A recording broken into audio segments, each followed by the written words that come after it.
I had never seriously thought about playing college athletics until I was about a junior in high school, and I realized how much I was really going to miss tennis if I didn't play.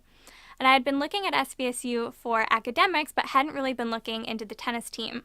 But then my other high school teammate at the time was looking at SVSU for tennis specifically and told me that she'd talked to the coach and the team seemed really great.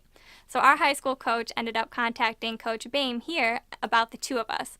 And when I first met Coach Boehm and was talking to her, she actually told me that she'd seen me before and that it was at my state tournament my junior year. I had no idea that she was there, but she was actually recruiting my opponent. So during my first round match, I played a girl that ended up playing at a different school in the GLIAC, and Coach Boehm was recruiting her and told me that what she remembered from the match was, wow, who is this girl that is making my recruit look so bad? So Coach ended up remembering me and inviting me to be on the team, and from there, the rest is history, and it's been an incredible experience since.